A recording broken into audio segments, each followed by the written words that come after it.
recording. Okay. Well, again, thank you, Lance, and sorry for the delay there. And I'm sure that most of you are probably used to using Teams. We talked about that a little earlier, that I had a little glitch in trying to load up Zoom initially, but hopefully people will join us as they get signed in. My name is Lee White. I am a contractor with the Golden Hills Resource Conservation and Development Area. And I've been working for them for about 4 or 5 years at this point. Prior to that, I was with the National Natural Resources Conservation Service. I worked for about 45 years in the state, all in the state of Iowa, as an area and project engineer, and then as a construction engineer in the Des Moines State Office. I actually retired in 2013, but I've got lots of years of experience with the watershed programs as we knew it back then, and are trying to meet with different groups to improve our partnership responsibilities as we move ahead. The contract that I have with Golden Hills RC&D asks that I provide several deliverables. And these deliverables include such things as scanning and uploading the as-built plans for the watershed structures to Dam Watch, a program that is a repository for all dam information for NRCS. I was uploading files, which might include the O&M agreement, the work plan, inspections. Okay.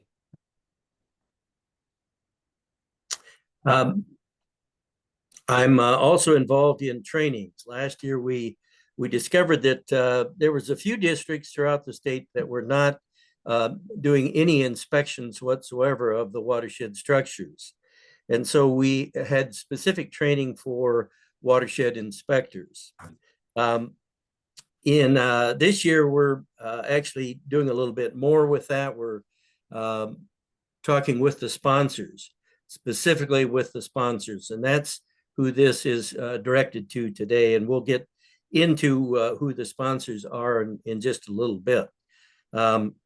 So inspector training, sponsor training, and following this, we will have some training set up to hopefully allow people to learn a little bit more about Dam Watch, which is this repository of information and has all kinds of stuff related to dams that you can search out. One of the other deliverables was to check the hazard classification of the dams. Sometimes houses are built downstream or subdivisions or something like that. It might change the hazard classification, and that's one of the things I'm checking on as well. Also locating those full flow structures that are not water storage, and I'll get into that in some detail here in just a little bit. And also updating emergency action plans. In those high hazard dams, we were required to develop an emergency action plan, and they require updating as people move and change. The people in office, boards of supervisors, emergency management directors, those types of things, as they change, we need to update that emergency action plan. I want and I hope that this meeting can be as informal as possible. Initially, I've asked everybody to mute themselves and turn off their cameras, but that doesn't mean that I'm not up for questions. I just as soon you stop me and ask a question at any point in time, because I know it's much easier to do it, to address it right then and there, than to wait till the end of the meeting. And so I hope to have a little bit of dialogue here. We've actually had 6 different meetings around the state talking about this same subject. And so again, now I'm going to switch to the PowerPoint presentation and work from there.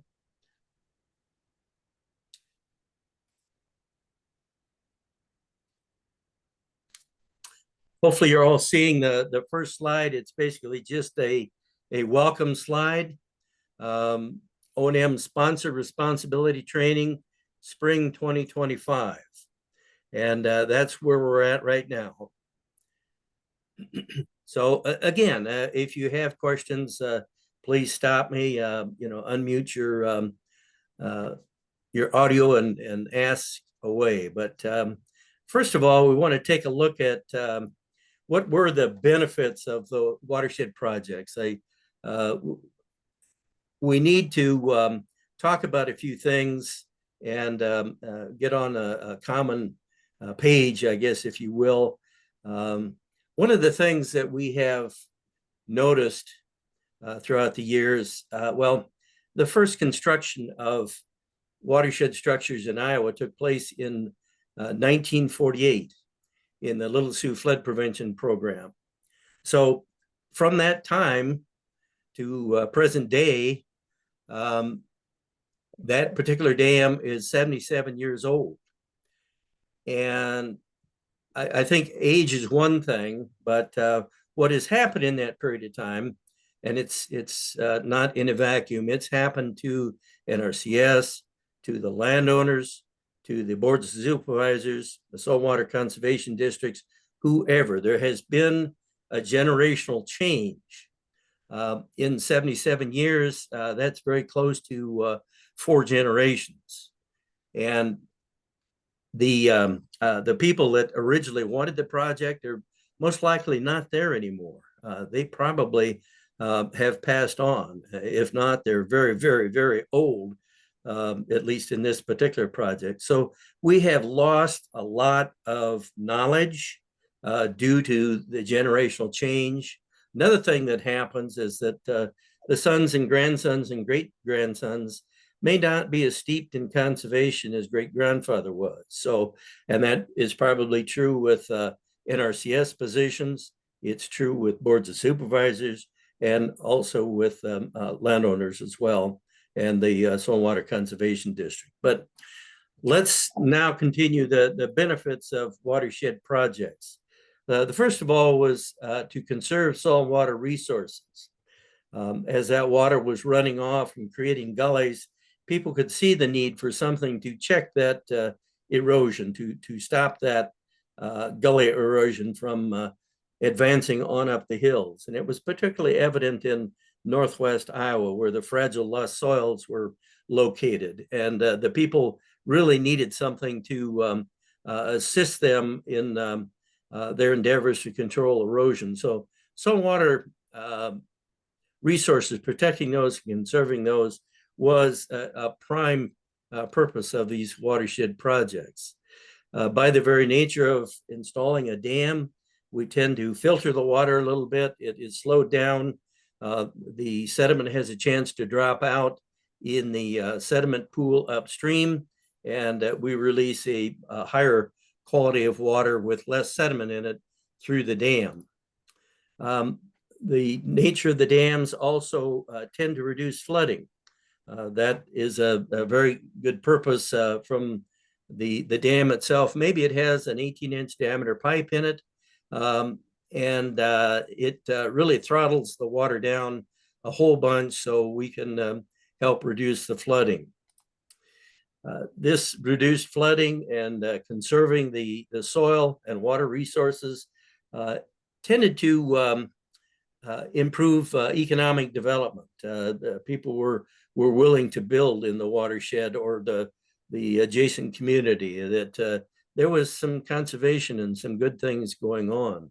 That economic development also tended to increase property values as land was protected, as there were more and more dams constructed and more full flow structures, whatever they happen to be. The property values in those areas tended to increase over time. Later on, it wasn't an initial purpose in some of these programs, but water supply became recreation became a, um, a real impetus for some people, and some people were asking, well, can you add more water to the dam? Can you store more water so that we have some fishing benefits, some boating benefits, camping, that type of thing? And so recreation in some of our newer projects has been really something that has been well accepted. Later on, water supply became, we had, the drought periods in Iowa, and most states have experienced some form of drought, and water supply became a big issue, that it was generally possible, again, by storing a little bit more water, that water could be supplied for local towns and communities adjacent to the watershed area. Finally, we were able to improve wetlands and wildlife habitat, and that was probably the last benefit of the structures that were constructed over the years, which improved these areas.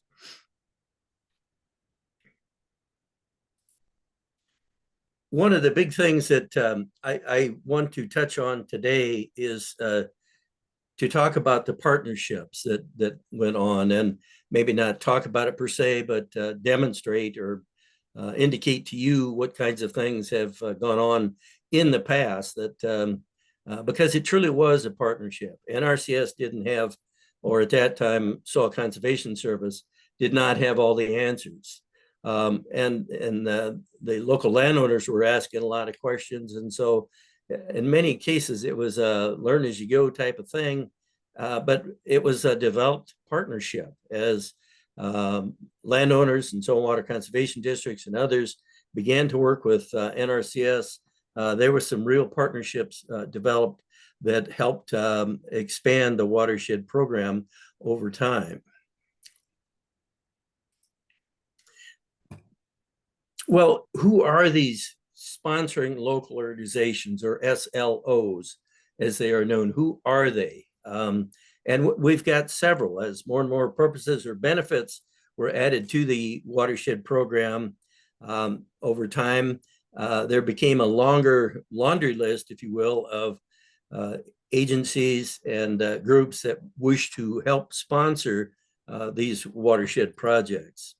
The first of these has always been the local Soil and Water Conservation District. In fact, in Iowa, the SWCD is there a question? Okay. I heard a blip there, so I was going to pause and see if there was a question. So in practically 100% of the watershed projects in Iowa, there is a local soil water conservation district that is the sponsoring local organization.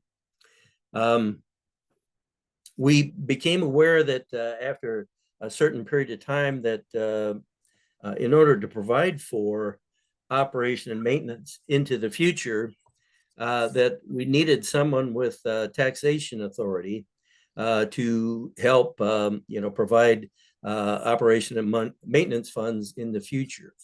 There was any number, probably at least a half a dozen of methods for collecting O&M funds.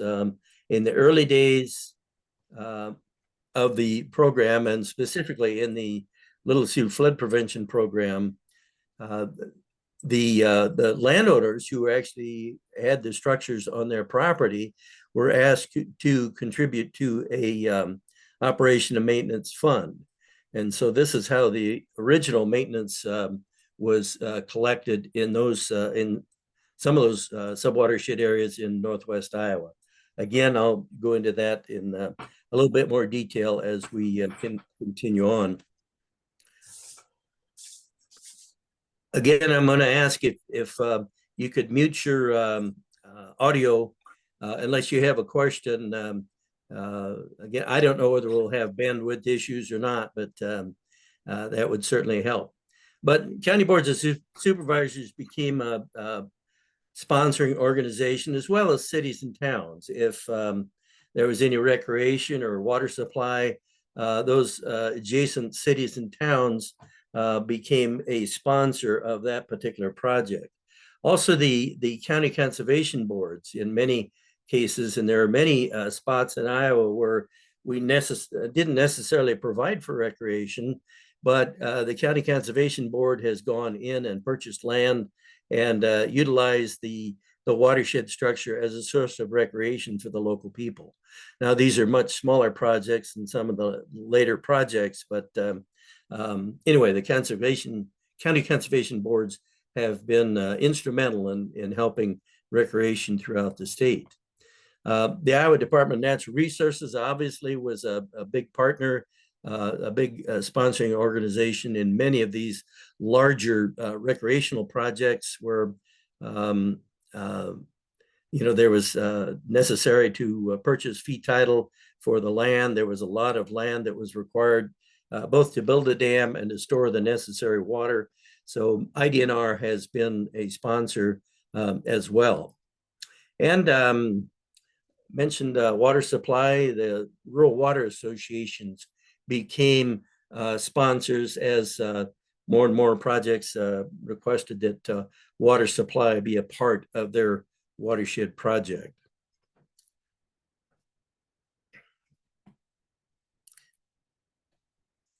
Well, what are the partnership responsibilities? And Lance, are you still on? Maybe I will question you a minute. Yeah, I'm here. Did you happen to send the handouts to the folks that were signed up for this virtual training? No, I haven't. Okay. Well, I wonder maybe they can indicate to us we could get them copies of this, which is basically a copy of this presentation that I'm making today, this PowerPoint, but it might trigger some further questions, but we'll see at the end if there's anyone wants that particular information. So thank you, Lance. Mm-hmm. So what are those partnership responsibilities?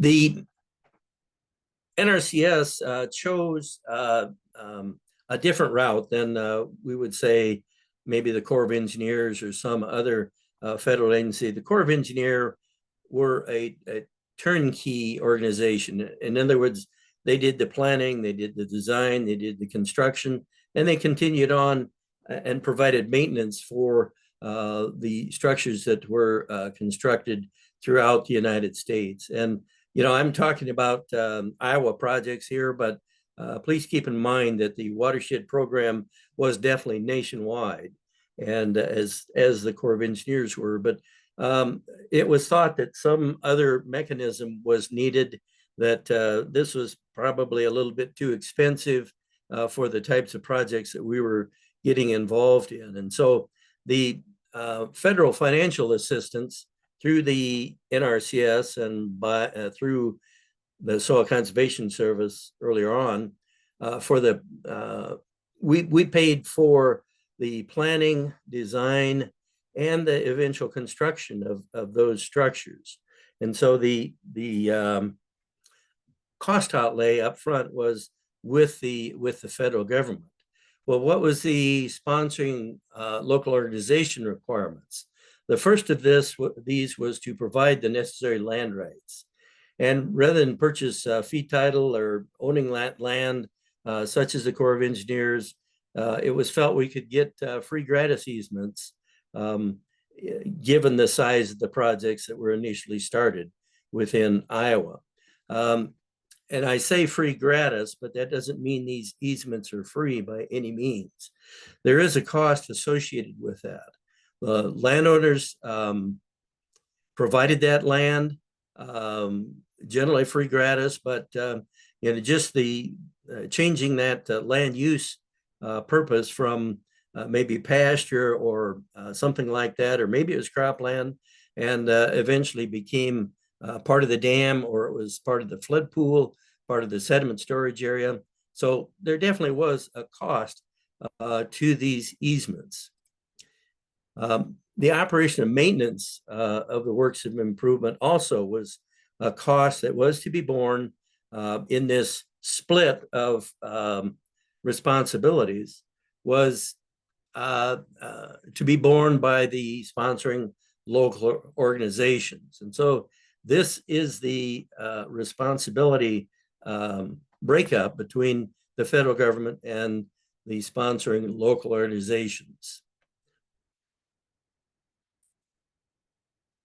Well, what are some of those responsibilities? And we've talked about this a little bit, but the local leadership was essential in the watershed programs throughout Iowa. The local district conservationist, in many cases, was familiar with landowners and was aware of their problems in his conservation planning work with that landowner or farmer or rancher or whoever. He had developed a relationship, and so it was easy to go to the landowner and say, "Are you interested in, a dam or a water control structure or something like that?" So the local leadership through the Stormwater Conservation District and the DC and the local people actually out in the field was essential to this particular project. They actually assisted with planning. The early sediment estimates were prepared on those PDM-1 forms, or whatever they were exactly, to document how much erosion was taking place on John Doe's farm or Mary Smith's farm. And so the local Stormwater Conservation District was very heavily involved in this planning effort. It was also through this arrangement that the SWCD board members in the DC could engage the watershed community, those that were contained in that watershed area where these dams and structures were going to be located. So that was another responsibility. Many times there was some financial assistance provided for the construction. Maybe there was something that NRCS was prohibited from providing monies for. Specifically, we could not move utilities, the overhead electric lines, gas lines, those types of things. We were not involved in that. It was totally a local responsibility. So there was definitely some monies that had to be paid when we ran into these types of situations. And obviously, we needed to obtain that easement. We needed to get the necessary land rights in an easement or a fee title. Probably 95 to 98% of the watershed projects in Iowa utilized the free gratis easement. There was not many projects where fee title was actually obtained. And this may have been only if there was a large recreational project that was contemplated. So, that required lots of land that had to be acquired through purchase. The local sponsors were responsible for acquiring permits. Many times we had to acquire a water storage or construction permit from IDNR for these structures. And so it was up to the local sponsors to provide for paying for these permit costs. And obviously at the very end too, the O&M costs, the taxing authority, how was that going to be handled?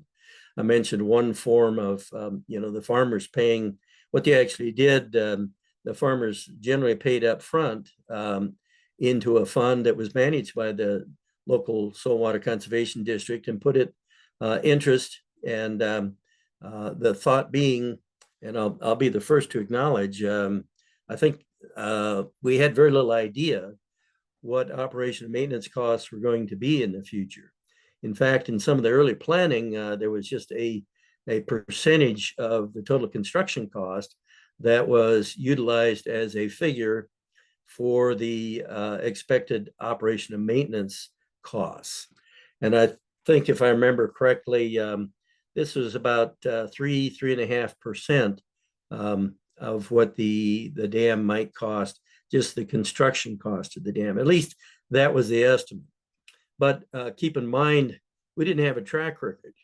We had no idea how much money it was going to take to actually provide the operation and maintenance and go out and do the inspections and all these types of things, cutting of trees, managing vegetation, and all these things we'll get into a little bit more. So we have, learned a lot.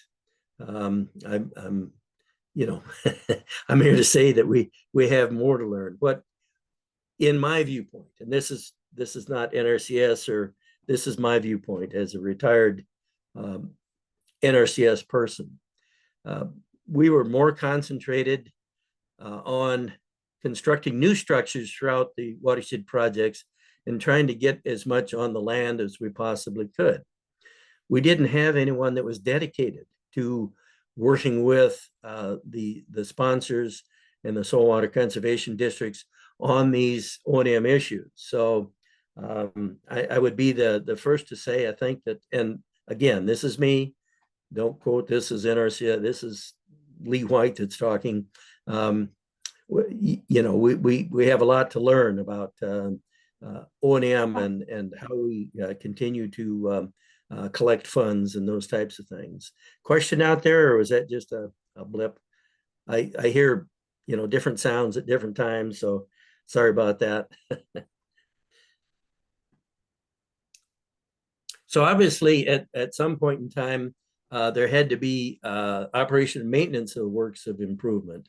And what also that we've learned over time is that initially, as the dam is completed and we get that seating established, the local sponsors did not accept the operation and maintenance responsibility until an adequate vegetation had been established on these dams and water control structures. And so doing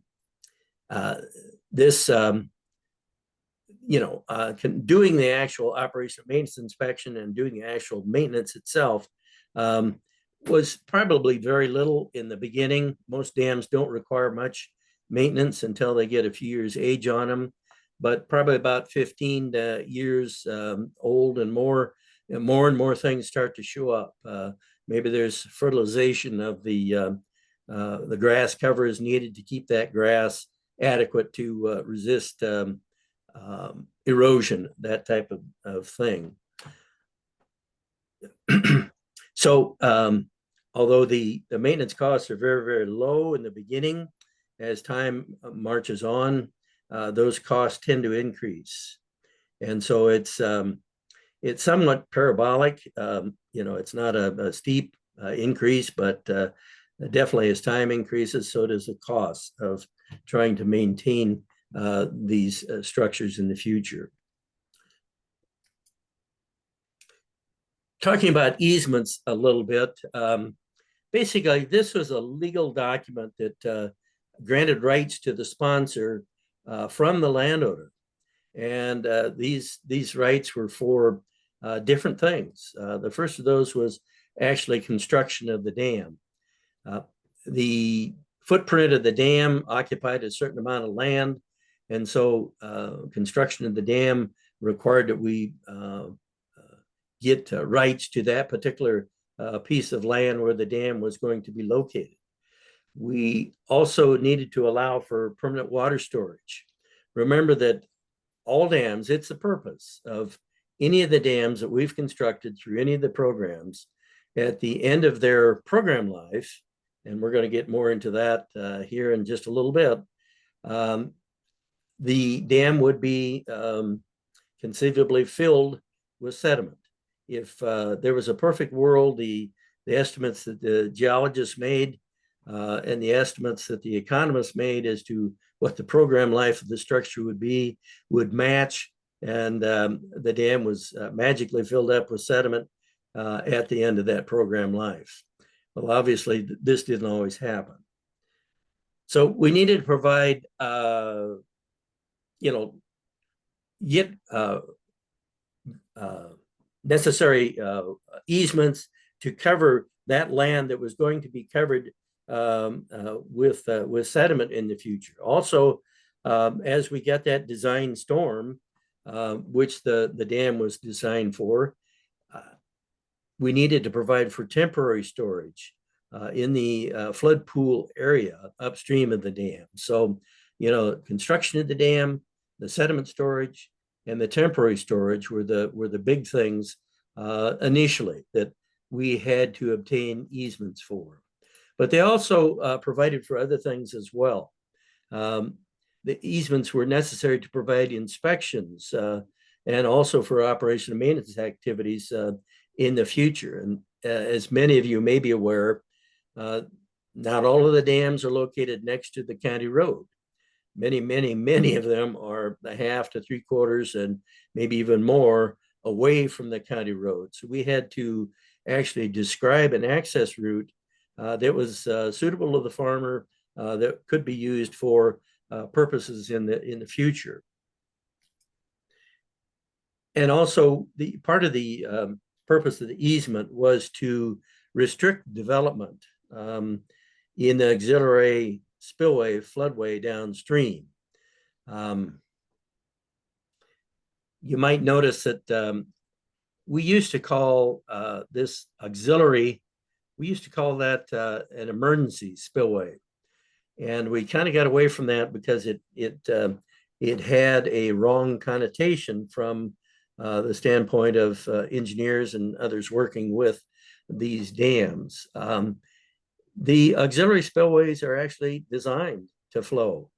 If we receive rainfall in excess of what the design flood was, this is basically a safety gap to allow water to safely exit around one end or the other of the dam and yet not cause any damage. So we changed the terminology a number of years ago to talk about auxiliary spillways. But these, not only did we want to restrict development in those areas or farming or that type of thing, we also had to describe it in some way, shape, or form within that easement area to get an adequate easement on the particular land involved. And these easements should be recorded with the county clerk's office to be part of the land deed. And interesting story about this, I attended a workshop from the National Watershed Coalition in Texas. And they were telling about a situation, I think this was fairly close to Dallas. And that is a rapidly urbanizing area. And was many developers involved, but they did title searches, and they went back and found what they could. But some of these easements are so old that they did not go back far enough in the county clerk of court's records, and did not find the easement that was taken on this particular piece of land. And so what happened, the developer continued to work and to develop the land before the district could get anything stopped. And the upshot of this was that the dam that was in place had to be upgraded from a low hazard dam to a high hazard dam because of the urbanization, because of the possibility of loss of life for these structures. So what they are doing to kind of, at least in some particular districts, they're going back and re-recording the easement at the county clerk's office to make sure that, when someone is doing that title search, that they catch that particular easement on the land. But due to Iowa's rural nature, we haven't seen that as a problem yet. But anyway, so that's what those easements were involved in, or why the easements were there to protect the local sponsors, either the Saltwater Conservation District, Board of Supervisors, whoever was involved in sponsoring that any particular project. Well, let's take a look at the numbers across the state of Iowa of the numbers of dams and water control structures that have been constructed in the state of Iowa. You see on your screen, we have two different categories here. We have one that's called NID, and if you look down here at the bottom left, it's the National Inventory of Dams. I'm going to spend some time explaining that and why it's important and why we have to take that into account when we're designing a dam. But we also have those that are non-NID, and these are generally they generally have very little to no water storage behind the dam. National Inventory of Dams are generally just that. They're dams with a pipe through it, and they may store anywhere from 1 acre to maybe 700 acres of permanent water behind the dam. So it's important to keep, and again, in a minute here, I'm going to be talking about these NID dams. And in Iowa, we have about 1,600 NID dams. And this is third largest in the United States. Texas and Oklahoma have more structures, and their structures are average a greater size than ours. And again, due to our rural nature, we don't have many that are in the high hazard category. We did have 4 different programs where watershed structures were constructed over time. As I stated early on, the first watershed projects were in the Little Sioux flood prevention area in far northwest Iowa. And we'll show a schematic of where that's located here in a second. But this was authorized in 1944 by Public Law 534. It was called the Flood Control Act of 1944. And since that time, a total of 1,164 dams and water control structures have been constructed in the Little Sioux area. That was so wildly popular. And let me point out that this was just one of 11 authorized flood control projects throughout the United States. There are others in Oklahoma and Texas, California, and other states as well. But it was so popular that they soon came forward with a pilot watershed program about 1954 to test in a little larger area, maybe the viability of watershed projects throughout the country. Again, very, very popular. Congress took action in 1956 to approve the Public Law 566 watershed program. And this is the main vehicle today through which we have constructed watershed projects throughout the state of Iowa. You can see that over almost 1,069 dams were constructed, and about 1,400 total structures through the watershed PL 566 program. Later on, we got, was that a question or again, I at times, later on, the RC&Ds got approvals to construct structures meeting certain criteria, and there was 35 RC&D structures that were added to this mix. So 1,600 dams that store water, that have a pipe of some sort through them, another almost 1,100 full flow structures. And these might be drop spillways, chute spillways, risers on culverts, many different types of structures that generally store little or no water. So in Iowa, we have almost 2,700 dams and full flow structures constructed. Add to that the Conservation Operations Program, which is the normal on-farm assistance, which has been available to farmers for long periods of time.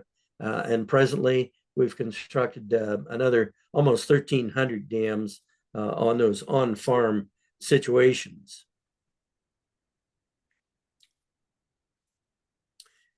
Mentioned the National Inventory of Dams. Let me explain that in a little bit fuller detail. In 1979, Congress instituted the federal guidelines for dam safety, and they defined this National Inventory of Dams, which is basically a computer database to keep track of this information into the future.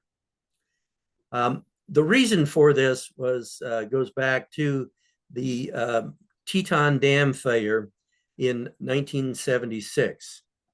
In June of 1976, on the Snake River in Idaho, the Teton Dam was, is there a question, Tom?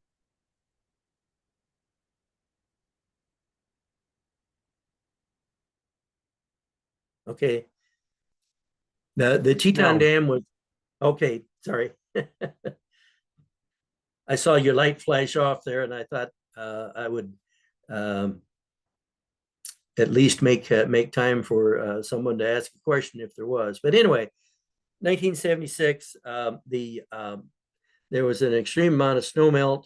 The Teton Dam had been constructed by the Bureau of Reclamation at a cost of $100 million. And upon first filling of that structure, it was up to and beyond the auxiliary spillway, if you will. And there was wet spots on the dam that were showing up, and there are many pictures showing the dozers that were lost as they were trying to push rock and other articles into these wet areas on the back slope of the dam, to no avail. The dam failed. The upshot of that was that there were 11 people that were killed in that flood wave that went on downstream to Rexburg. There was all kinds of damages. There were at least 16,000 head of livestock that were killed as well. So this dam that originally cost $100 million all of a sudden cost the federal government over $300 million in damages.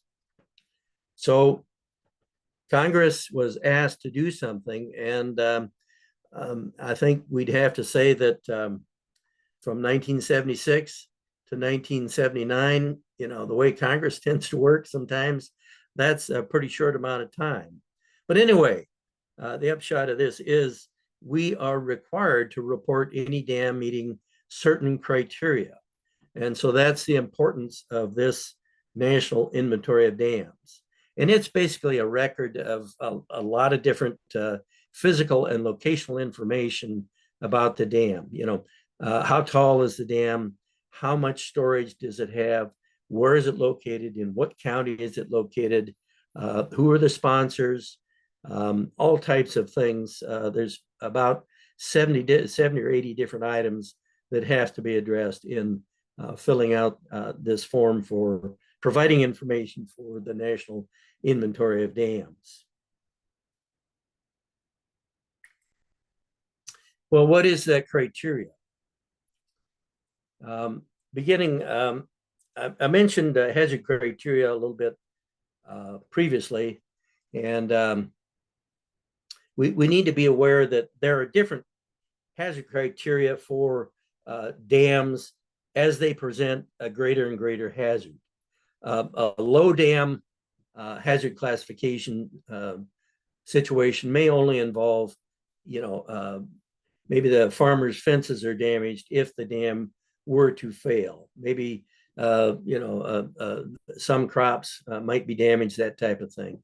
Significant hazard structures are those that might be above a railroad or above a interstate highway system where we might cause some real problems if an upstream dam failed. So we would have to increase the criteria that was used as these hazard classifications continue. The high hazard classification definitely involves those where you may have the loss of life were that dam to fail. And this is definitely the case with the Teton Dam in Idaho. There were lives lost. That isn't the most lives lost. Back in the 1890s, there was the Johnstown flood where there was, I believe, over 200 people that were killed by a dam that had failed. So again, the NID required us to do certain things to make reports, that type of thing. So definitely significant and high hazard dams are required to be in this dam inventory. Well, also the low hazard structures, some of those just by their very size and nature can be problems as well. So they wanted to be aware of these dams as well. The first category was those who were over 6 foot high and had over 50 acre feet of storage. Let me point out that an acre feet is just a measure of volume. It's basically 1 acre of land that is covered with 1 foot of water. That is 1 acre foot. And it was utilized because it was a whole lot less numbers than trying to figure out the cubic feet or the gallons or anything like that. It's just a volume measurement. But again, 1 acre foot is 1 acre, 1 foot deep. So we've had many wetland structures in Iowa that meet this criteria. They might have a dike that's 6 foot high, but they might have a pool area that's 100 acres in size or something like that. So and 3 foot deep. So it's greater than 50 acre feet. So this is one end of that size limit. The second is a little higher dam, greater than equal to 25 feet in height and greater than 15 acre feet. So by definitions here, the height is basically the top of dam to the low point in the downstream flow line. And I'm going to demonstrate what that looks like here in a minute. And the storage is the maximum possible storage, including sediment storage, temporary and surcharge storages. This is a profile of a dam, if you will, showing the different storage areas. We have the height of the dam, as we said, from the top of dam to the lowest point at the downstream toe. So that is defined as the height of the dam.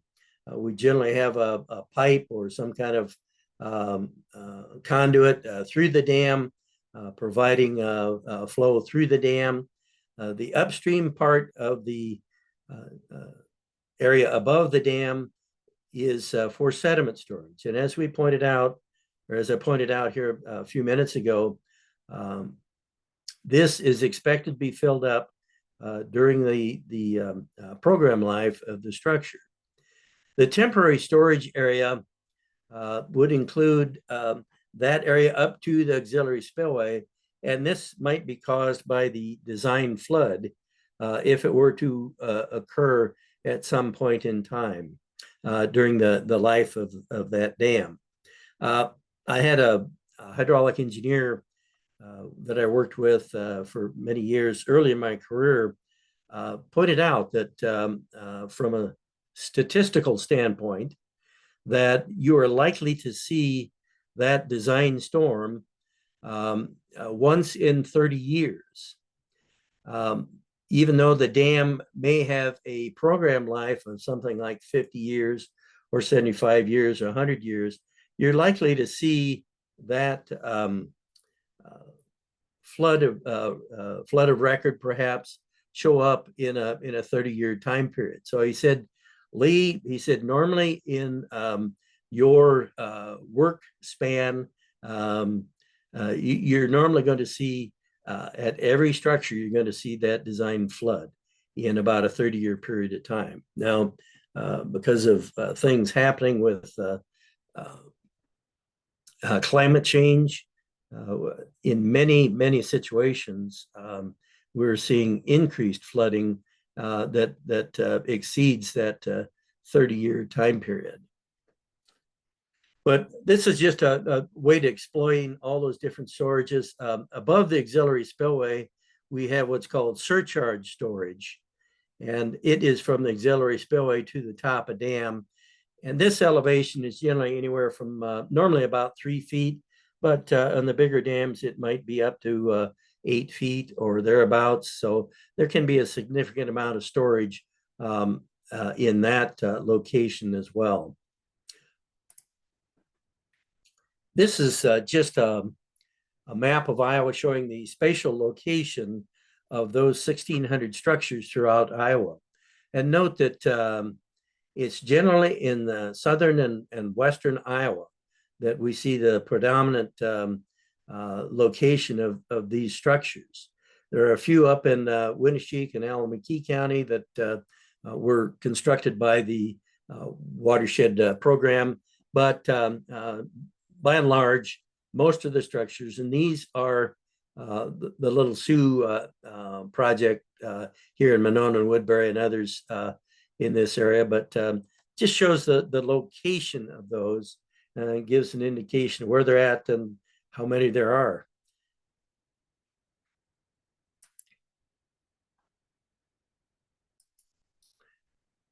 If we look at the number of structures built by year, and this is not it's a 5-year construction periods. I attempted to kind of normalize the curve here. If you look at every individual year, our budgets from Congress, they varied so much up and down, and that affected how much we were able to construct in any one year. But so I took 5-year construction periods. So from 1945 through 1950, about 20 dams were constructed as we started the watershed program in the Little Sioux Flood Prevention Project. By 1970, we're from 65 to 70, we were constructing about 470 dams in that 5-year construction period. That was kind of the heyday of the watershed program, and since 1970, it has tailed off.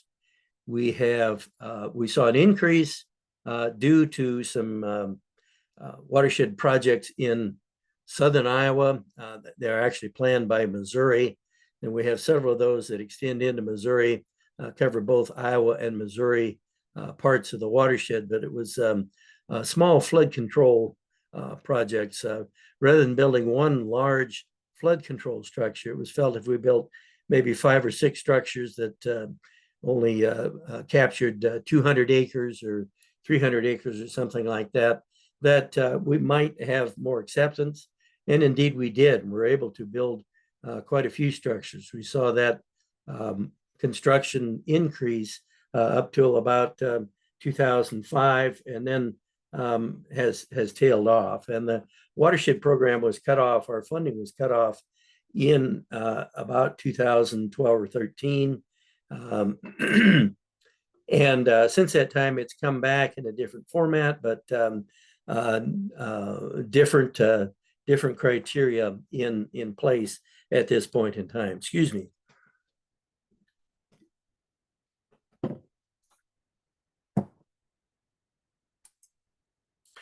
This is a Little Sioux Flood Prevention Project in Northwest Iowa.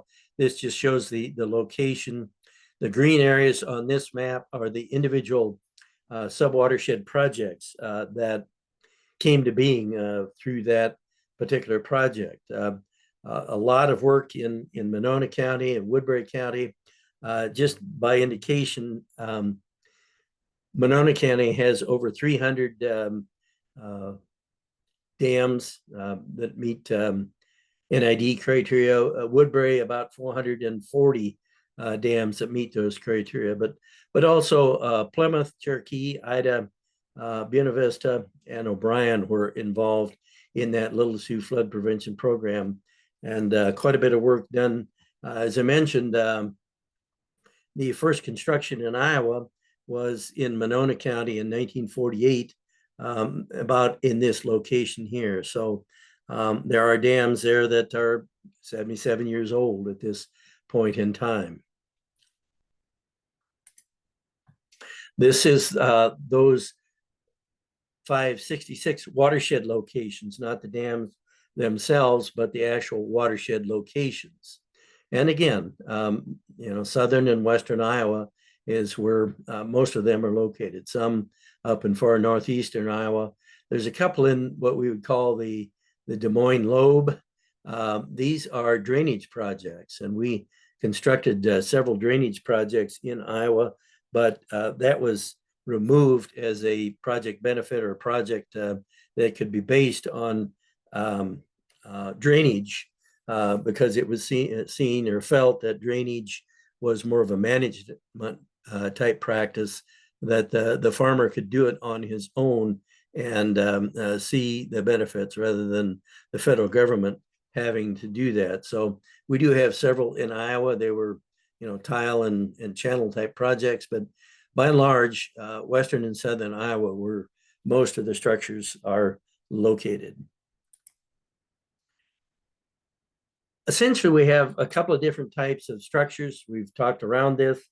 I'm going to give some examples here in a little bit. The detention structures, those that hold water. Basically, they're an earthen pipe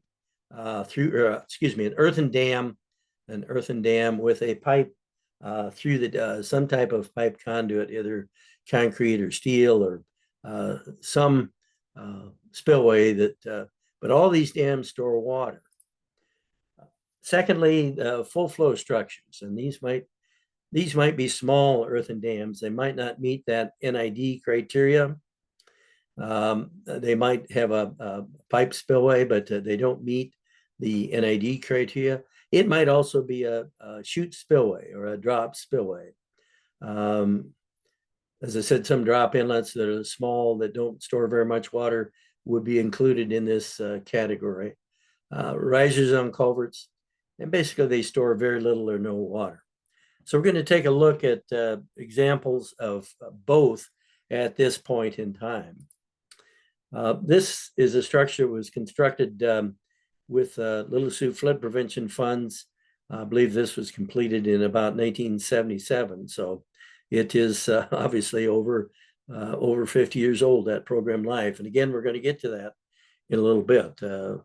But this is, it looks larger than that in this particular photograph, but this pool is 63 acres. The county had hoped to develop a recreational area around the Crawford Creek recreational area just south of Battle Creek in northwest Iowa, and they did that. And you can see the swimming beach here and the facilities that were established, the camping area up fairly close to the dam.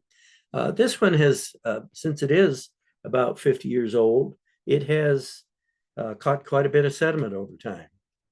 And they've gone into the upper reaches of all these arms that drain into the major lake, and had to, they used a long stick excavator to remove sediment that they could reach from the shoreline. The problem that was happening, this is the boat ramp right here. Hopefully you're seeing my pointer here on the map, but they couldn't get the boats in the water because the sediment was accumulated so much, and so they did do some sediment some sediment removal in this particular project. But this is a detention type structure. This obviously meets NID criteria and is contained in their database. We see the inlet on the front side of the dam here, and the outlet chute on the downstream side. But note the land treatment as well above this structure. So detention structure, this is NID storage structure. We have a couple other projects, 3 Mile and 12 Mile in Union County. And again, another example, this did incorporate recreation. It also included water supply. There's a water supply element here, and you can see some of the recreational development things that were added to the dam. I think this one is about 700 acre surface area. So again, a structure meeting NID criteria for storage of water and height of the dam and that type of thing.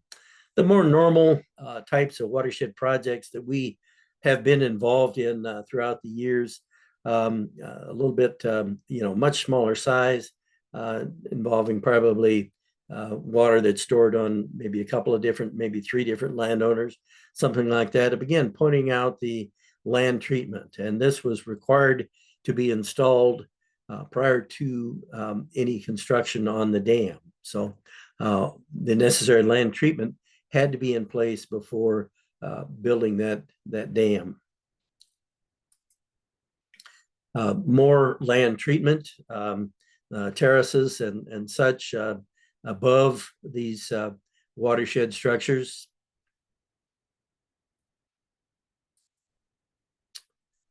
And this is another one in west central Iowa. Again, you can see all the terraces in the background that were helping to protect this particular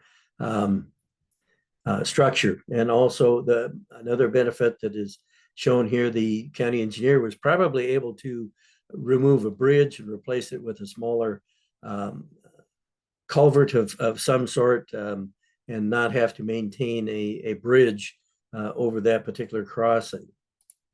And another example here, again, the land treatment. So lots of examples of detention type structures.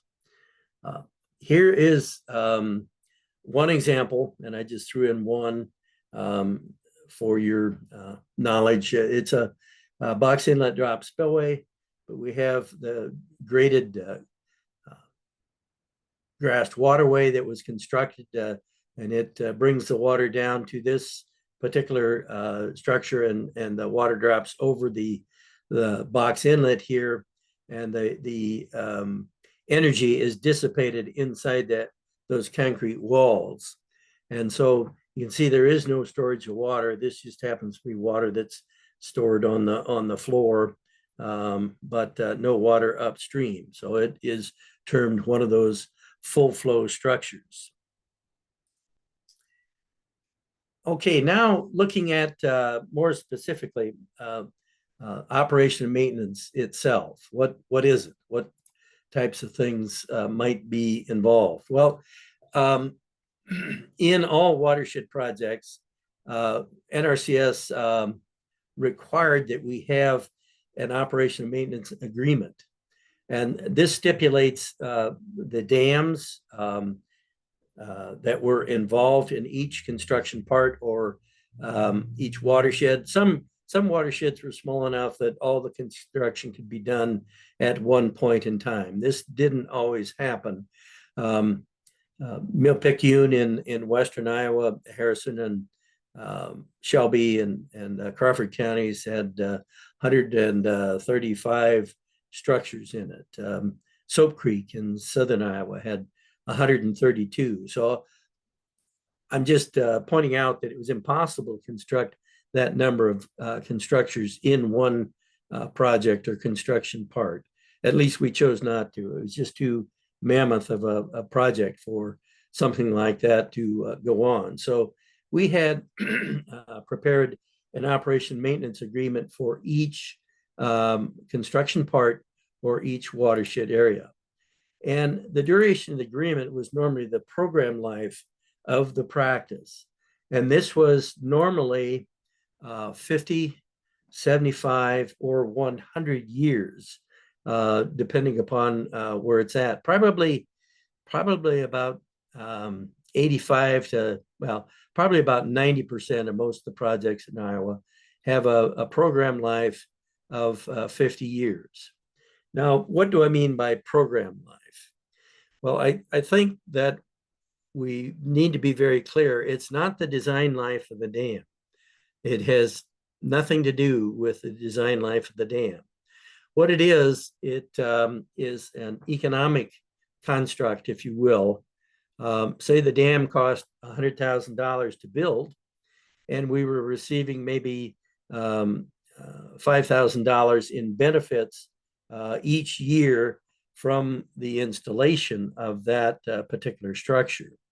Well, the economists worked their magic, and they said that the government's investment, in other words, that $100,000, and these are fictitious numbers, please keep that in mind, would be regained in that 50-year program life. And early on, I think some of the first projects I was involved in, they called it the discount rate, but it's basically an interest rate that the government used, was about 2 5/8%. So lots different than the interest rates we're used to looking at this point in time. But anyway, those benefits accrued over time, and it would take 50 years of those benefit accumulations with the interest rate that was utilized to get the benefit from that $100,000 that's expended for the construction of the dam. There are maybe a half a dozen structures that have a 100-year program life, and several that have 75. But those two projects in Union County, both 12 Mile and 3 Mile, utilize 100-year program life. Now, again, this program life has nothing to do with how long that structure will last out there in the wilderness, so to speak, out in the countryside. But the sponsors are encouraged to continue O&M throughout the service life of the practice. What is that service life? Well, again, hard to explain, hard to demonstrate, but I think the easiest depiction of that is, again, the structures that were constructed in 1948 are still in service. They are still there. There are several water holding structures.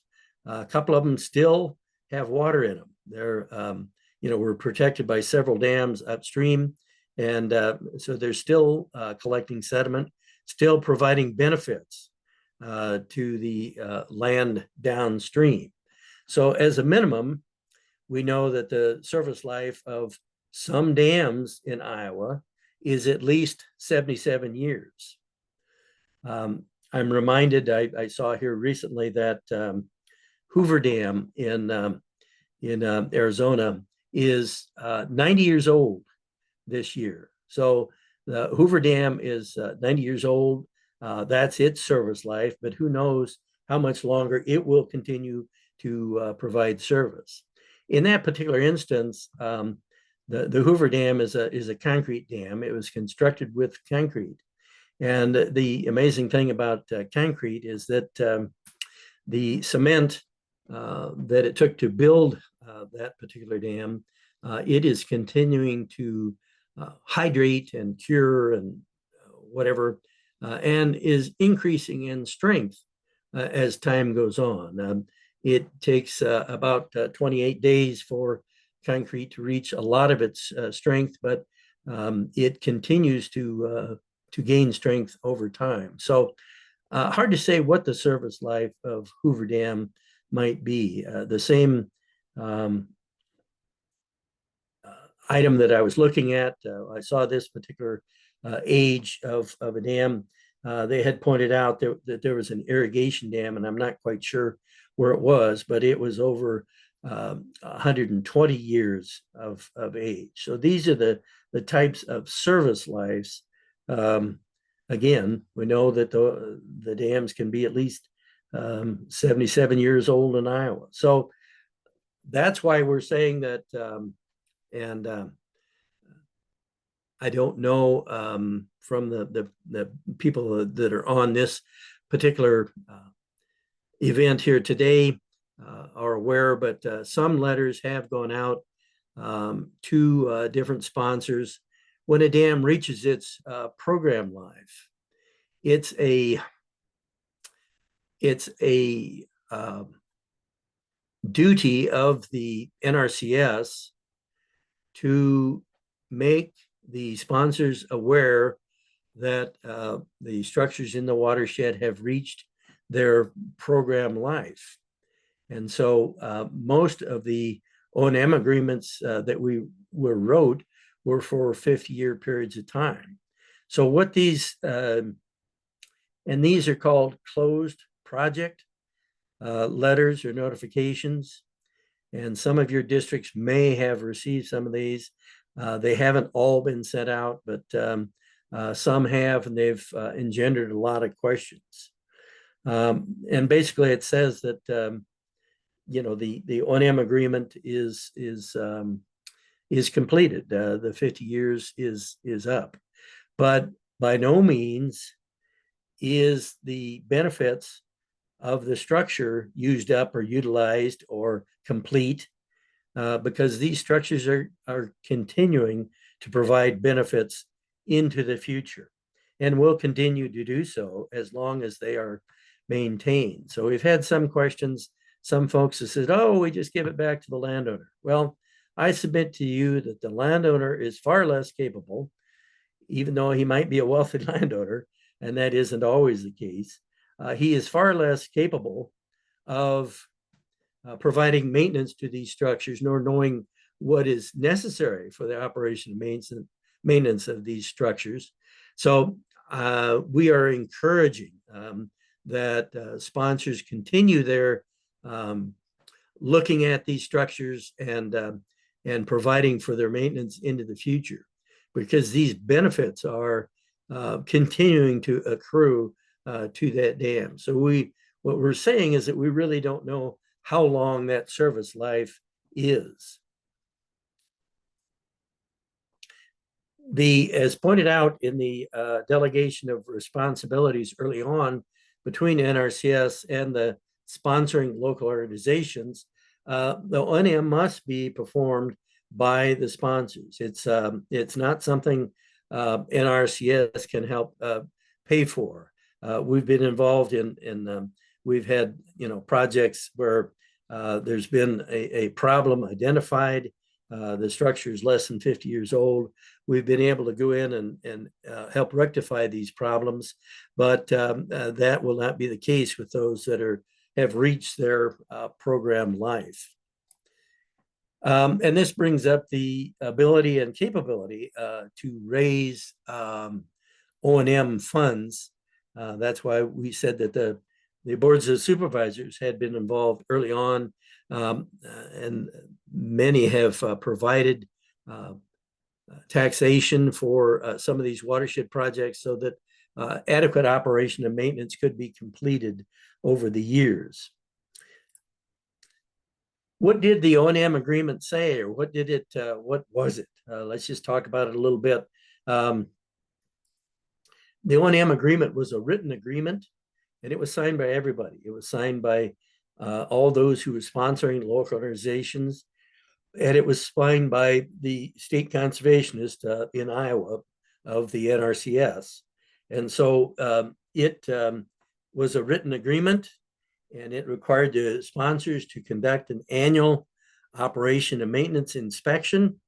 And I think we're still, it's still, we don't know what's going on out there unless we have boots on the ground. And I say boots on the ground, there's getting to be newer technologies.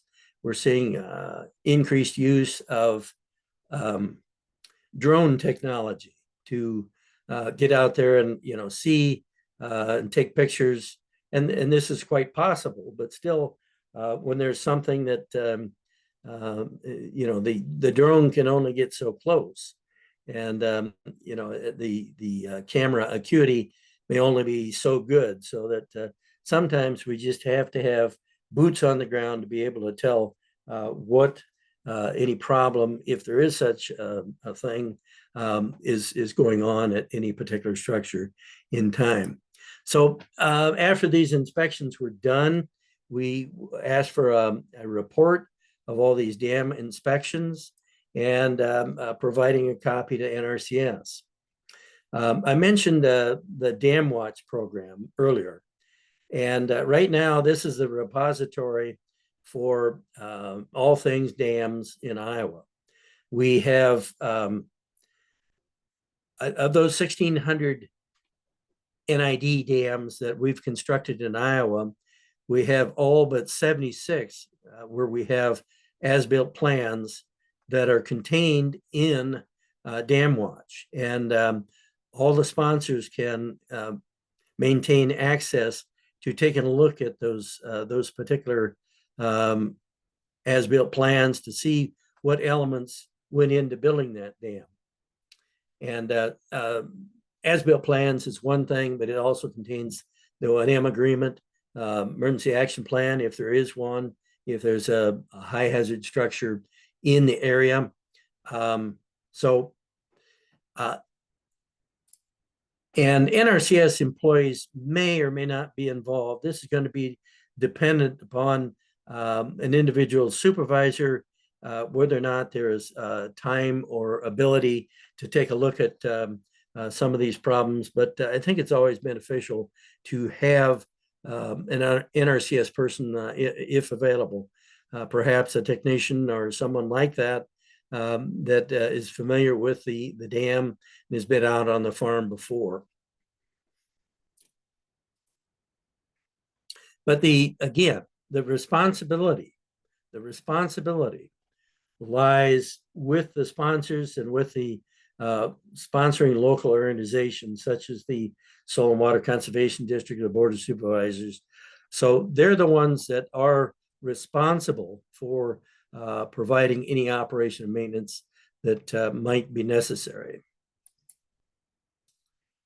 Who may do those required O&M inspections? Well, early on, when not too many sites had been constructed in some of these early projects, it fell to the local Soil and Water Conservation District and perhaps maybe a Board of Supervisor or two to take a look at these.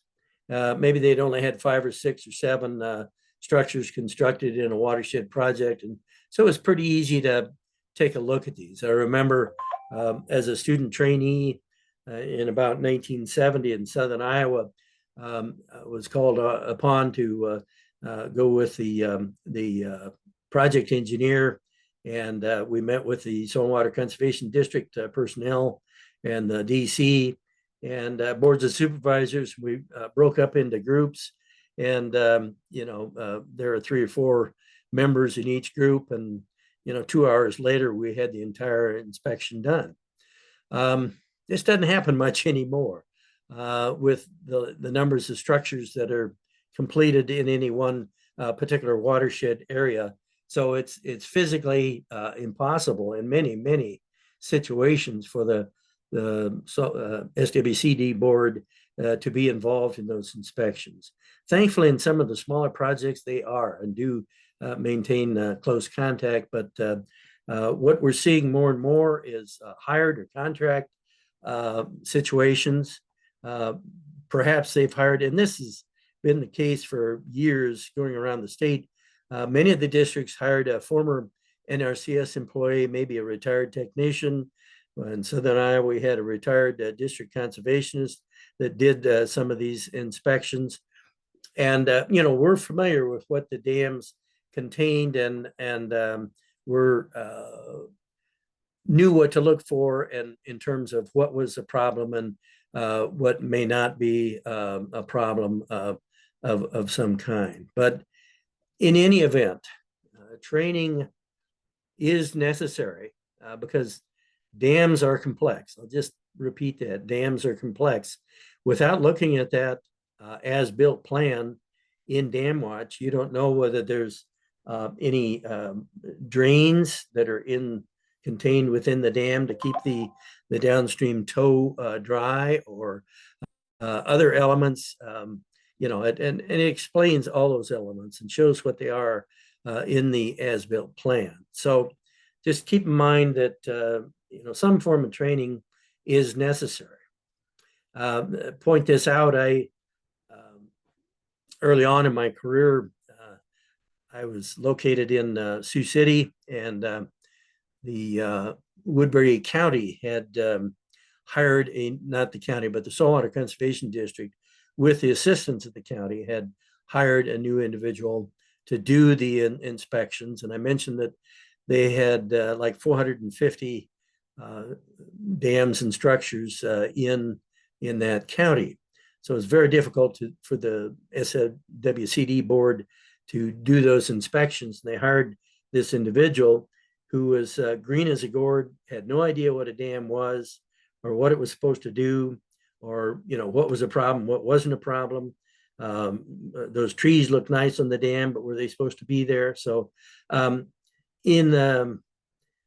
it came to the end of the year, I tallied up my hours, and I had spent about 30% of my time for that particular fiscal year assisting with the operation maintenance needs of not only Woodbury, but several counties in that particular area. Well, let's talk about some definitions here. The operation is basically the administration, management, and the performance of non-maintenance activities necessary to keep a practice safe and functioning as planned. Now, this might be such things as documenting the operation and maintenance inspection. Maybe a technician completed the inspection form, and it needs to be uploaded to the Dam Watch program. This would be kind of an administrative type thing. This would be termed operation for that particular watershed project. The maintenance is actually those recurring activities necessary to restore the practice in a safe and functioning condition. And this might include, got a list of items here: management of vegetation, grass cover, obvious thing. I mentioned that we didn't, the local Saltwater Conservation District did not accept these structures until an adequate grass cover had been established. And so sometimes establishment of that cover may have taken a couple of years to, or maybe even 3 years to accomplish. So the acceptance date was the time at which it was agreed to by all parties that the original sponsors would begin to take care of that particular structure. Also, the exclusion or removal of trees. And this probably it's our biggest problem throughout the state. Sedimentation, one thing, and trees is another. And again, I've got a little bit more here in a minute that we'll talk about trees. Maintenance might include repair or replacement of failed components. We utilized corrugated metal pipe in a lot of different situations in Iowa, and I think probably nationwide, we've got more dams that utilized corrugated metal pipes of some form as the principal spillway. And unfortunately, some of these now do have some, they tend to rust over time, and that rust, and again, I've got an example showing that here coming up. It might include prevention or treatment of that deterioration on the pipe, or maybe it's a trash rack that maybe the trash is scraped all the paint off of that angle iron that was used to build the trash rack. And repair of damages caused by flooding or vandalism. A lot of times we get a flood and it might bring in a lot of trash, a lot of debris. A lot of times that's deposited right at the principal spillway location as the water drains out of that particular dam. It drops, trees and branches and, that type of thing. And so this can be, needs to be picked up so that doesn't cause problems in the future. I mentioned vandalism here. We had a project in Western Iowa. It was a concrete chute structure, massive structure. It had 10 to 12 foot high walls. And so it was visible for a long distance. And an individual unknown to me or anybody else, as far as I know, thought, oh, I wonder if I can hit that with my high-powered rifle. And so, by gosh, he was a pretty good shot because there was a pretty good range of shell shots on this particular, within 6 feet of each other on this particular structure. But each shell that hit that concrete caused a 3-inch diameter pockmark as the concrete was exploded out of the wall of the structure itself. And so the local sponsors had to go in and, using a grout material, a repair material, cover up these pockmarks from this high-powered rifle. One of them happened to hit right on the reinforcing steel. And so the problem there was, unless this was covered up, that steel reinforcement that is contained within the concrete was starting to rust. And so you never know, these vandalism type things, they just rear their ugly heads. You're not expecting something, but sometimes they happen. We might look at a partial list of maintenance items, and we've already talked about a lot of these, but just to enumerate them once more. Cutting or spraying trees and brush and woody growth. And this is an ongoing activity in many districts throughout the state of Iowa, because trees just continue to grow. The birds carry the seeds and the trees continue to sprout and the trees continue to grow. So it's not a problem that's going to go away, or that there's any magic potion that is going to keep them from growing. Far from the case. Debris removal we talked about in situations where flooding brings in more, early on the entire flood pool was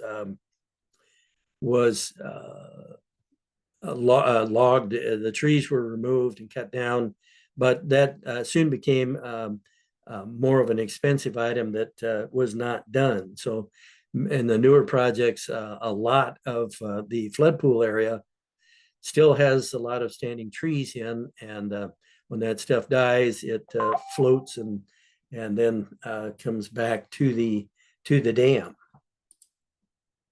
Earth fill, need to take a look at that erosion, and rodents are particular nemesis on dams. Badgers and woodchucks and beavers, those types of things, burrowing type animals can cause some problems. And so those always have to be looked at. We've seen in terms of vandalism, the dirt bikes always want to test themselves, and can they go up that 3-to-1 slope or that 2.5-to-1 side slope? Can they make it all the way to the top without stalling out? And so we have seen some ruts and erosion that was caused initially by these dirt bikes on the dams. The conduit spillways, we mentioned corrugated metal pipe can be problematic. In southern Iowa, we used quite a few welded steel pipes. Early on, it was used gas pipe that was not all that old. And we did have concrete pipes and concrete chutes and spillways of that nature, but all of these require some form of maintenance in the future. The concrete, generally, if it's not used for target practice, generally not too much to take care of. It's real strong. As I indicated, it continues to gain strength through time. And that's generally not the problem with the concrete structures. The joints, may have slid apart, or and some of the bituminous material that is between the joints has been sucked out, and so this has to be looked at so that we're not letting water get underneath that chute spillway structure. Um, So concrete can be problematic at times as well, but generally not the problem that earth fills are. Cathodic protection was utilized in conjunction with the corrugated metal pipes, but not beginning until about 1977 or 78. And cathodic protection can extend the life of corrugated metal, but it in itself will only last, or only has a life of about 25 years. So about half of the program life of that particular structure, maybe. Trash racks, they were originally constructed of angle iron. They were originally coated with the red oxide paint, and then a final coat of paint was applied in the field, a double coat of paint. But as these encountered more and more trash and, bashed by a great big tree that was floating down the flood pool, these trash racks needed to be painted. Some of the angle irons got bent, might need to be replaced, that type of thing. Riprap, we don't normally use much riprap on dams, but we do have some on some inlets to protect the inlet from erosion as water is going into the inlet. Some larger dams have riprap on the faces of the dam to prevent erosion from happening. Fences, again, about 1975, we started to install fences in conjunction with the sponsors. And we talked to the district conservationists, and we asked him, can you tell me if this particular landowner happens to run cattle on pasture where the dam is going to be located? And so they made contacts with the landowners and this type of thing to find out about their operation. Did they have cattle on site? And so where cattle could possibly be a problem, we installed fences as a part of the federal cost prior to turning that structure over to the local sponsors for maintenance. But the steel fence posts are pretty good shape, but anybody who's worked with cattle knows that cattle can be real hard on fences. And if they're hungry, they're reaching underneath the fence, the barbed wire. So many times you get some barbed wire that's snapped or whatever.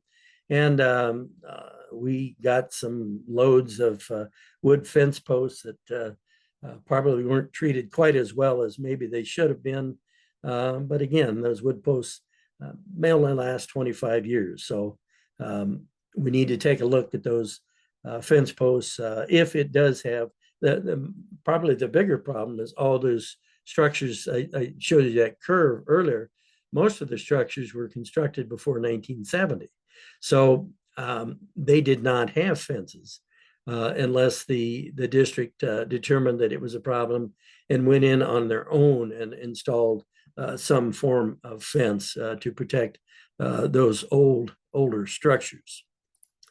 On the auxiliary spillway, it oftentimes is the only flat spot by the dam. And so the landowner wants to put his feed bunk in there and a salt block and a mineral block or whatever, maybe a calf creep, and we'll show that in a minute here. So by them standing around the feed bunk, they tramp the vegetative cover down. And now if we do get a flow, we have a very erosive condition in that auxiliary spillway area. The outlet channel downstream of the dam, want to make sure that that's free flowing, that we don't have beaver that are located there that are not trying to build a dam and backing water up into the principal spillway. So these are the types of things that need to be looked at. And replacement of components. Again, we've kind of talked about this, the corrugated metal and the welded steel pipes, those trash racks with problems, and those fences and gates. These oftentimes may be looking at before the program life of the dam is complete, that some of these items have to be completed or maintenance provided. Maybe they need, because of deterioration, they need to be replaced. Cathodic protection is another one that fits in this category. Well, these are the types of inspection or maintenance needs and whatever, but there's several different types of inspections. And what I'm talking about primarily from the district standpoint and what you are performing, it was called the annual inspection, the third one down from the top of the page. It is hopefully performed every year.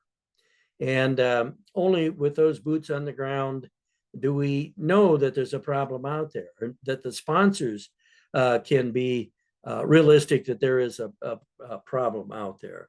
We have several other forms of inspection, and hopefully you can utilize these. This monitoring is invaluable. A lot of times we've had the landowner come in and say, hey, I can't see the pipe spillway on my dam. It's covered up with water. The water isn't coming out the outlet, and can you come out and take a look at it? We've had any number of structures that have been plugged or some kind of problem, but there are other problems as well.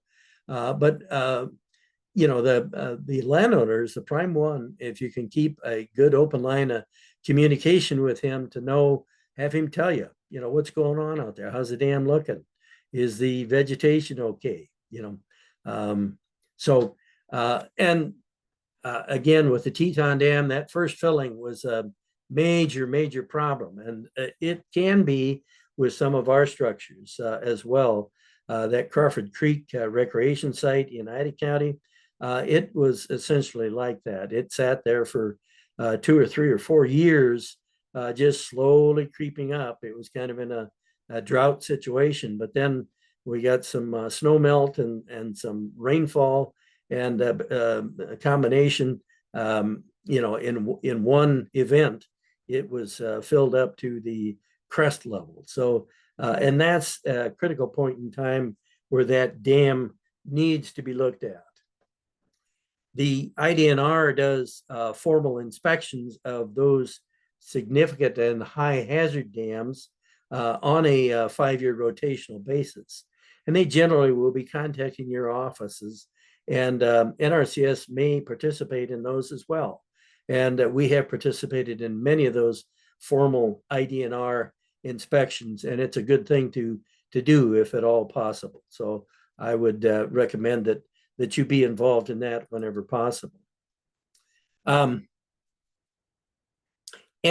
believe it or not, I'm getting close to the end here. We said from 3 to 5, and I'm sorry for taking all the time here, but we will have time for questions at the end. I'm getting very close to the end, and we'll have time to take any of your questions or whatever at that point in time. But in 2001, we, and by the we, I mean the NRCS, looked at a cross-section of about 225 structures throughout the state of Iowa. And this was nothing scientific.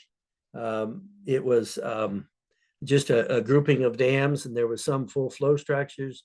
There was some detention structures, just a cross section of all the different types of measures that we had been involved in our time since 1948, building dams in Iowa, trying to get a feel for how those dams were doing and what, if any, problems might they be looking at.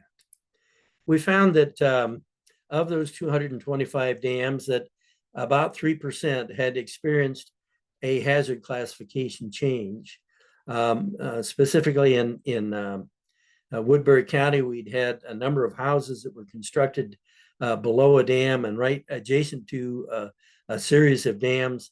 So we had to go back in and increase the hazard classification and do what was necessary to rehabilitate the dam to the high hazard classification. We had another one in southern Iowa where the state went through and built a 4-lane highway. It wasn't an interstate, but it was major highway, and we had to take a look at that dam to upgrade its hazard classification.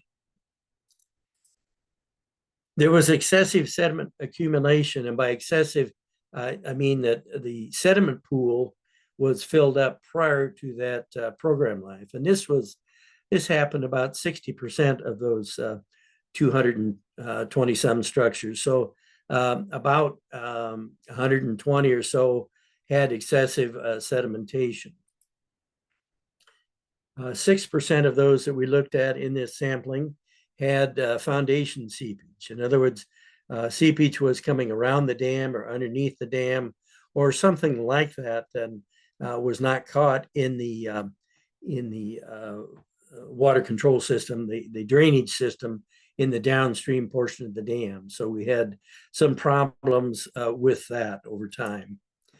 We had deterioration of concrete, corrugated metal pipe, and the reinforced concrete pipes, although early on in the 50s and early 60s, the only type of concrete pipe that was available was a tongue and groove pipe, which just pushed together, and there was no positive locking mechanism, and they were 6-foot sections of pipe, and that's all you could get.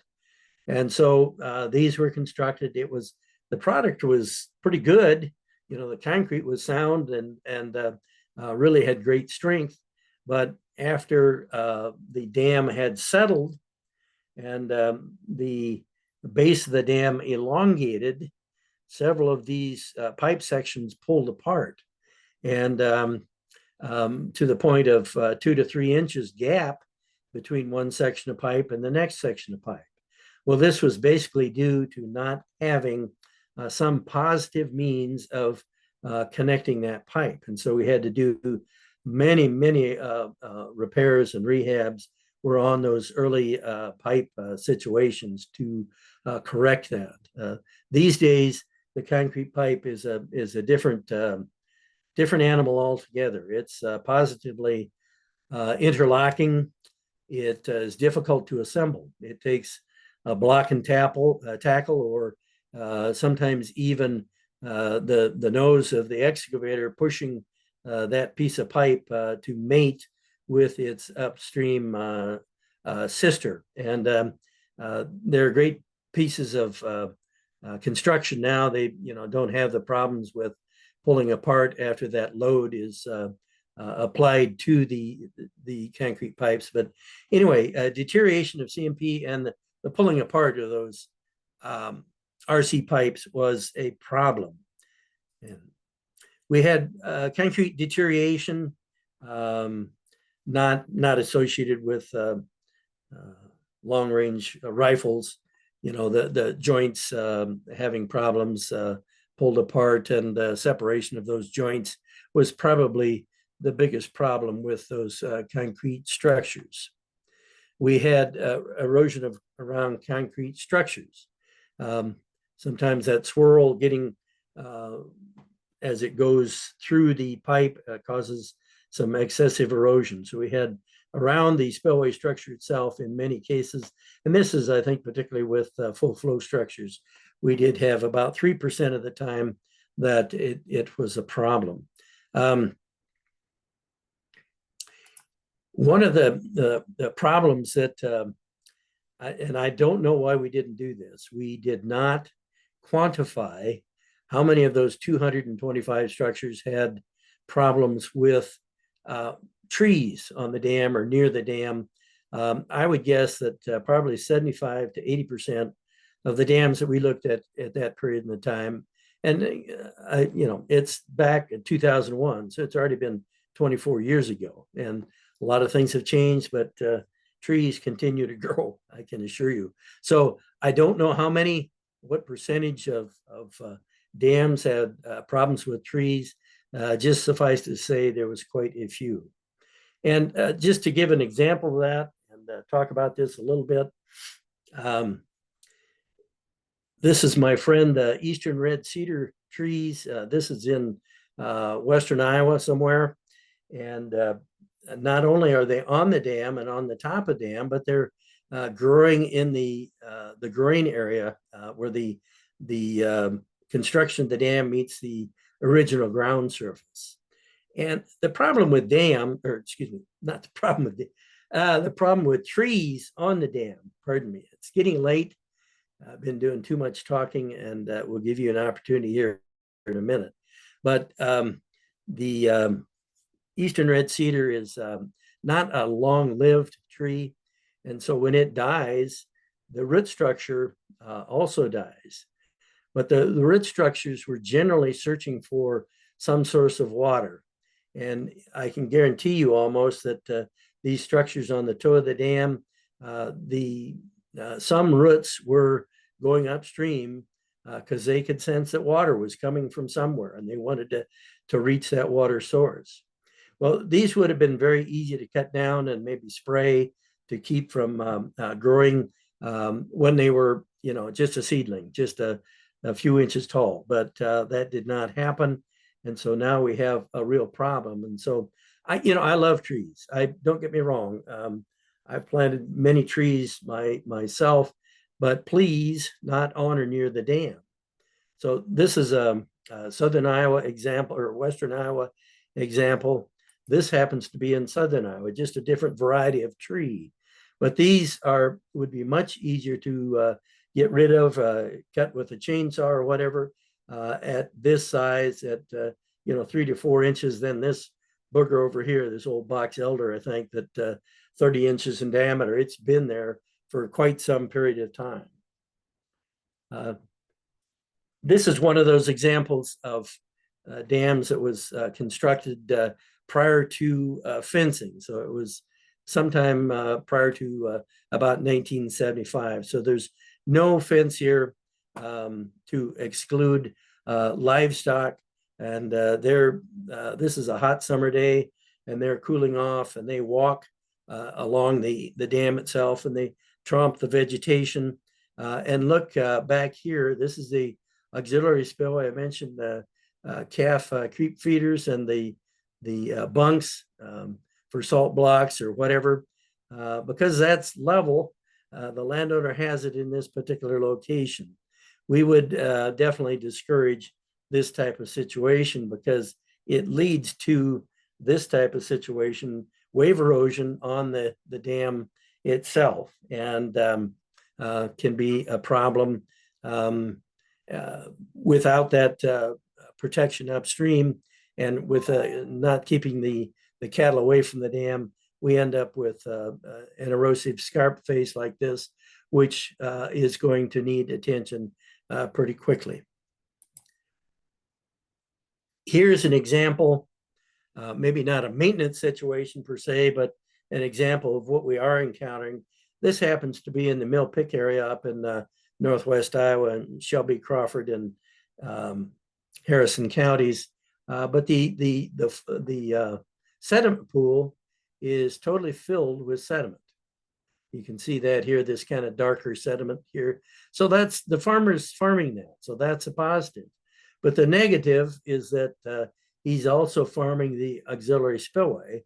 And that auxiliary spillway is probably getting increased usage because there's not we're starting to infringe upon that temporary storage. So instead of operating maybe once every 50 years, that auxiliary spillway is called into use more and more frequently, and that can be a problem, both from a downstream area as well as it covers cropland or crops or whatever in that particular region.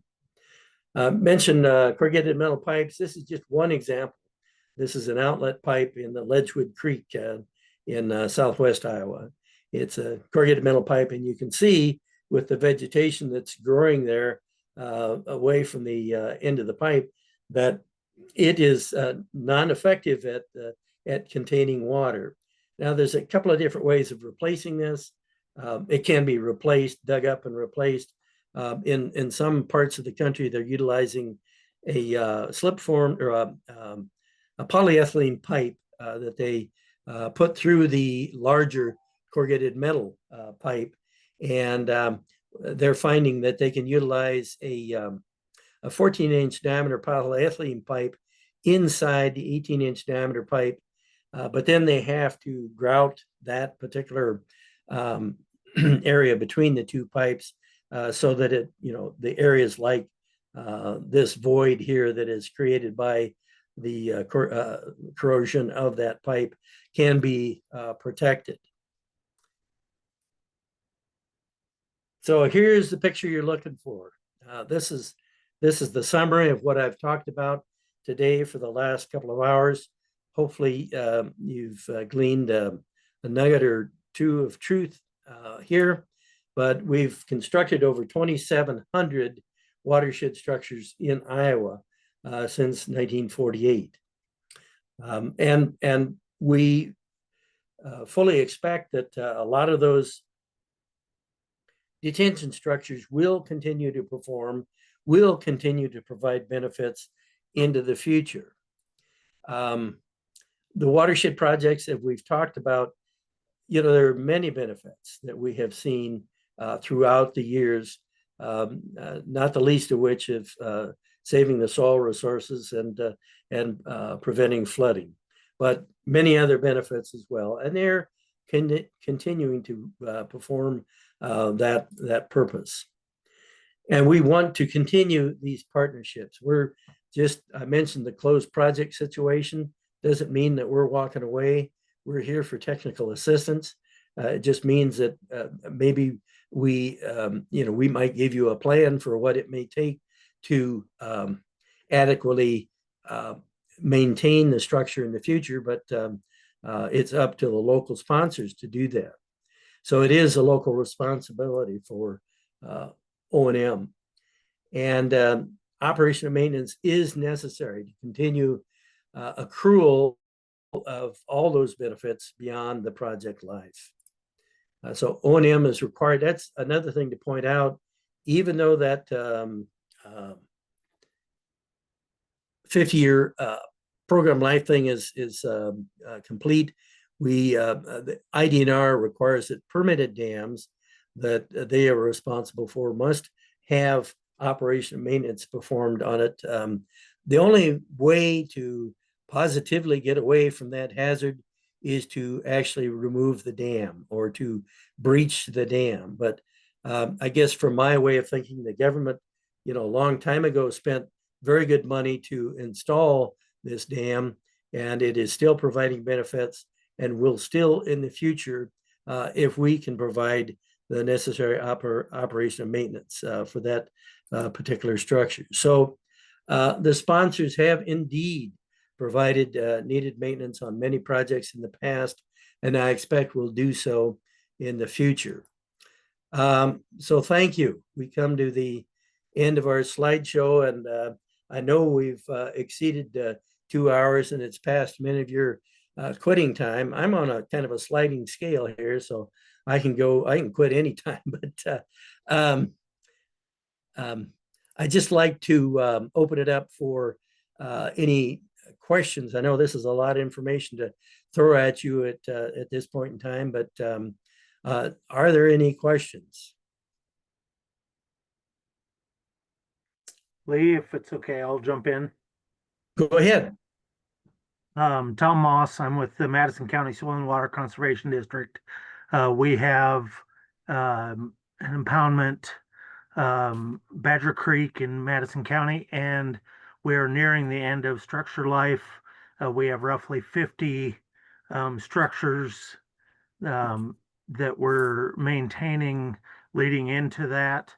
And we're looking at, after pressure from our local authorities to reduce the tax structure, what are our options? Where do we go once we've passed structure life? We're seeing significant maintenance issues and trying to figure out where we're going to go from here with that. If you could talk to me a little bit about that, I would appreciate it. Certainly, and I'm not going to be the definitive source.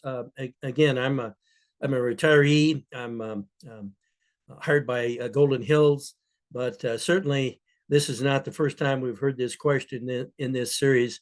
We've had 6 different face-to-face meetings at different location, and some form or variation of this particular question has come up in every session that we've had. And that's why we're here. Let me kind of preface this by saying that the same letter that came from our state conservationist that indicated the project was a closed project because it had met its 50-year lifespan, and you had completed the necessary requirements of that operation and maintenance agreement due to the closure of that 50-year lifespan.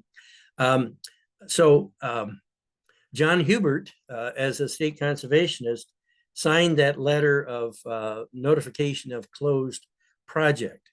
Now, again, this is just a requirement that is contained. It was contained in the early watershed documents from, many years ago. So it's just a requirement that NRCS has to go through to notify the sponsors that this project life has been met. As I've been trying to point out throughout this presentation, it does not mean that the service life, and I'm sure that, the Badger Creek structure you're seeing, that's going to go on, the major recreation structure there, that's going to go on for years and years. We essentially don't know what the service life of that structure is. So to finish my spiel here, John Hubert signed that particular letter to the Madison County folks, all those sponsors involved in that particular project. But John Hubert also was very instrumental in seeing that this series of programs was presented to all those local sponsors, and we offered to go to individual sponsors if they wished.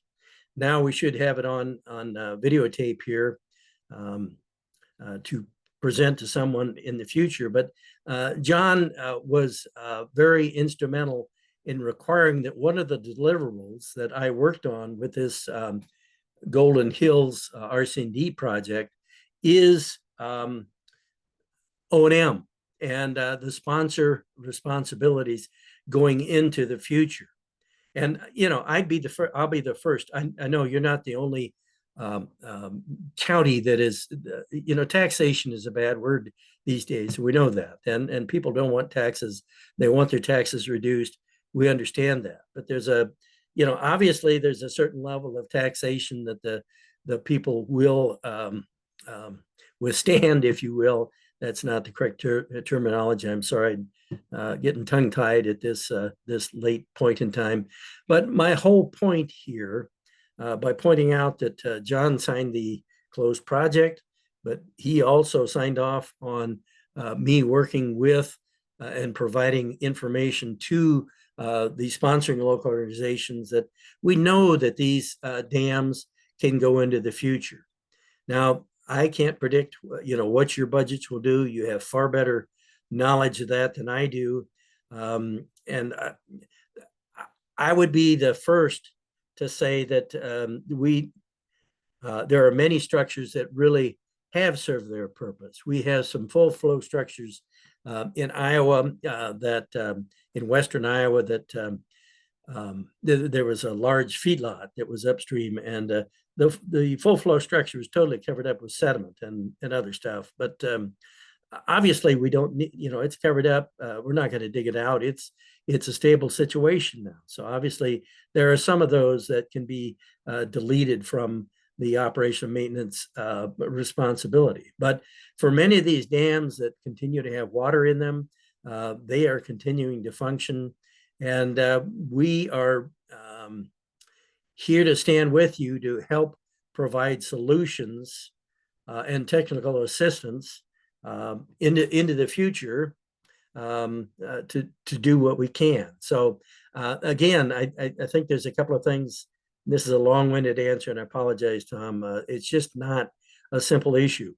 It never has been, and we've talked about it every place we've been at. But we really want to continue this partnership and work with you so that there is adequate funding to take care of those structures, because we realize that they're getting some age on them, and they're to the point where maintenance is necessary. It's really not the time to think about cutting back or that type of thing. But there are some that, and another, we had one in Western Iowa where they were a series of grassed waterways. And there was a grassed waterway between drop spillway structures. And the farmer has actually advocated for taking the maintenance of that over. And this makes sense, I think, to us. Grassed waterways are not a long-lived project. They certainly don't match the program life of the watershed structures. They're more, 10-year life than the 50-year life of the dam. But let me be quiet there and let you continue. Maybe you have further things that you want to say, Tom. I'm going to jump in and say thank you for your time. Thank you for what you've said. I've asked many other people in the process kind of their opinion, just trying to gather information that helps me help our other sponsors outside of the Soil and Water Conservation District. So thank you. Yeah, no problem. Let me state this. And you've obviously probably already seen that. I'm a watershed lifer. I started work as a student trainee back in about 1968, and I have spent my whole life, my whole career, with these watershed structures in southern Iowa, in northwest Iowa, around the state. I was state construction engineer for 24 years. And so the watershed program is near and dear to my heart, is all I can say. Now, I know that I'm not going to talk everyone into maintaining these structures. I know there's real life situations where it may not be possible because of taxing. And, to me, Tom, you're in just many times an untenable situation. You're caught between a rock and a hard place. And I really understand that. But again, I'm here to advocate for providing operational maintenance into the future and doing what we can to ensure that the structures that need to be maintained do get that necessary maintenance. So with that, unless there's another question, we've gone beyond our time here. I don't know how big a problem that is, Lance, but I would just like to thank you for your attention. I know it's late in the day, and I know how I get when it's late in the day. So, and unless there's any further questions, I will release you at this point in time. But be happy to try and answer anything else, but don't know that I can. I'll try.